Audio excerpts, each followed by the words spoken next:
Hello, Saturn moves into Aries on the 25th of May. Let's have a look at that, shall we? It's going to be quite an entertaining ride, I think. So the first thing I'm going to do is share the chart with you so we can have a look at that.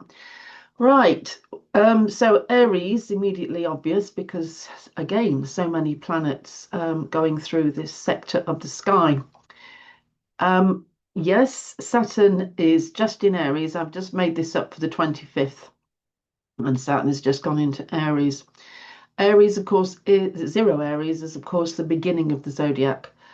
So there is a huge jump from the end of Pisces, where everything is tired, exhausted, and there is a dissolution. Everything is just sort of melting down into primordial soup, and then suddenly we get the leap of life 0 degrees Aries and life exists again. This is, of course, symbolism. Okay, Saturn will be joining Neptune, of course, straight away. But what I'm going to cover here is just Saturn moving into Aries. Let's not complicate ourselves. I can do the pair of them next time, next week. Okay, right. I'm going to just stop that share then, and we'll have a think about a few things. The first thing always when you're grappling with the issue of outer planets, and it's all right, it's a mid-outer planet, it's not all the way. But the first thing we have to deal with is wondering about the element. If you go to the elements always when you start with something, just go to the element because that's where all the simple stuff, it's easy. So Saturn is an Earth planet and it's moving into Aries, which is a fire sign. Now, straight away, we know that we've got problems because fire and earth are opposite to each other.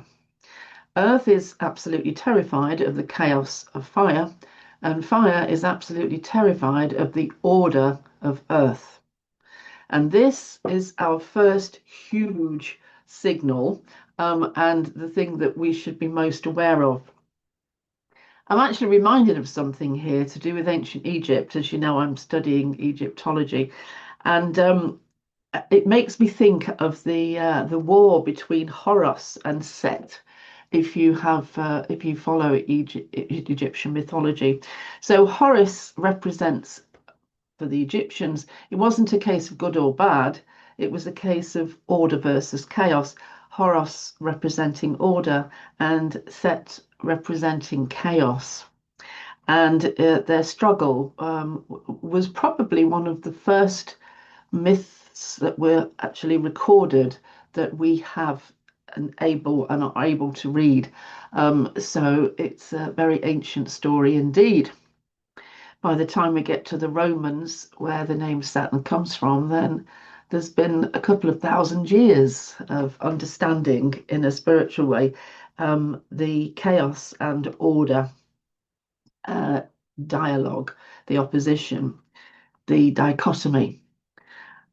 Okay, so let's just think how this chaos and order thing works. So we can actually go to science really, and we can examine the Big Bang.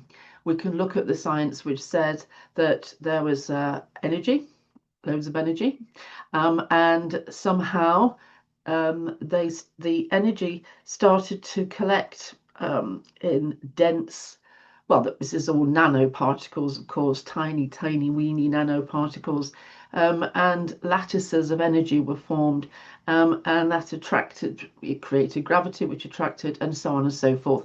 And what we get then is material or matter, or the stuff that we can touch and taste and feel, in a big bang, which saw our dimension and the material world formed out of energy.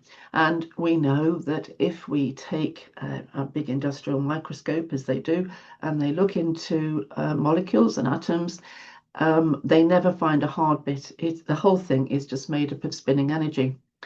So let's transfer that knowledge into a spiritual framework. And what we get straight away is that the chaos of fire, and of course fire is a masculine energy, that chaos of fire is formed into Earth in this Big Bang. And therefore, when these two look at each other, Earth is terrified that chaos is going to overwhelm it and wants to keep order all the time. So Earth is terrified of the chaos of fire overwhelming. Earth just wants to keep a hold of everything, wants to keep hold of structure, the height, the width, the depth.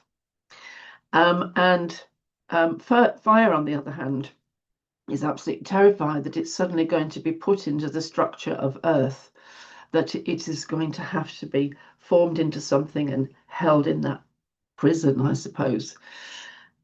So now let's go back to Saturn in Aries. Now you've got that information. Let's think, how does Saturn feel about moving into fiery Aries? Get it? So Saturn is going to struggle because it's going to try to hold order and give out discipline, and give out lessons and testing in an energy that doesn't want to hear any of it, because Aries, after all, is the first fire sign, and all it wants to do is spring into life. And yes, probably bring about chaos, because it's that spontaneous mutation thing that actually keeps life going. So, how does Aries, the energy, and we've all got Aries somewhere in our chart, but Aries sun signs especially will feel this one. How does Aries feel about Saturn? So the great testing, order-loving planet, which basically is there just to restrict us, and to help us to learn about dealing with order and restriction and testing and boundaries.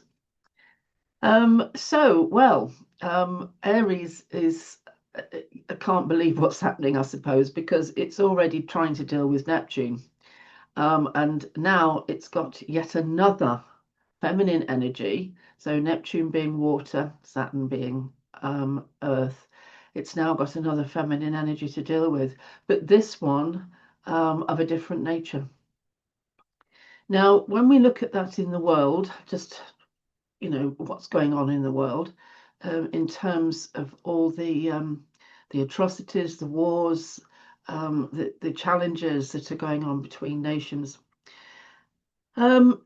What happens is, where Aries just last year was a lot more free to be spontaneous and to be aggressive, Aries is kind of getting saturated, and now we have Saturn there bringing that massive sense of doubt, the massive sense of not having enough resources, not feeling as if one can be as arrogant and aggressive and free as one wants to be.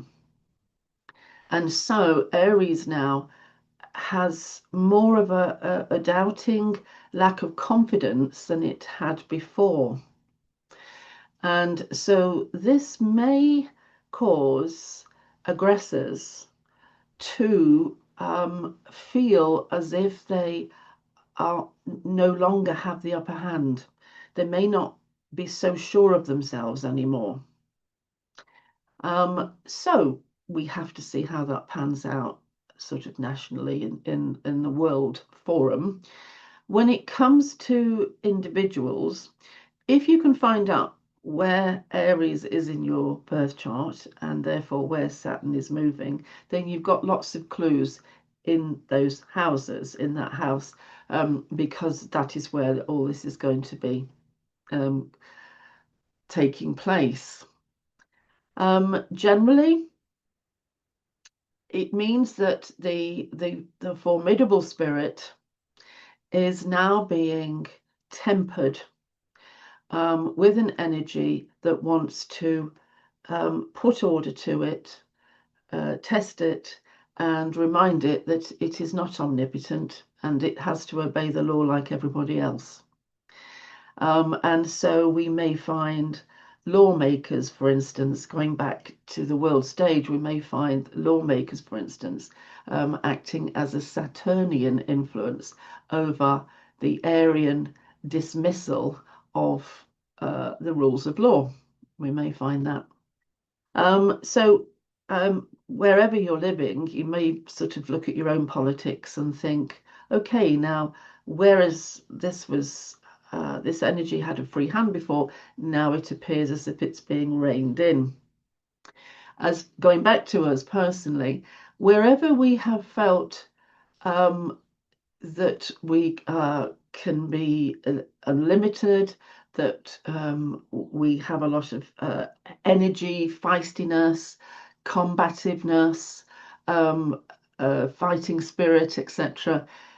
Something has entered which now challenges that and sort of suggests a little voice in your ears going, really? You really think you're that good, do you? Actually, you're not as strong as you think.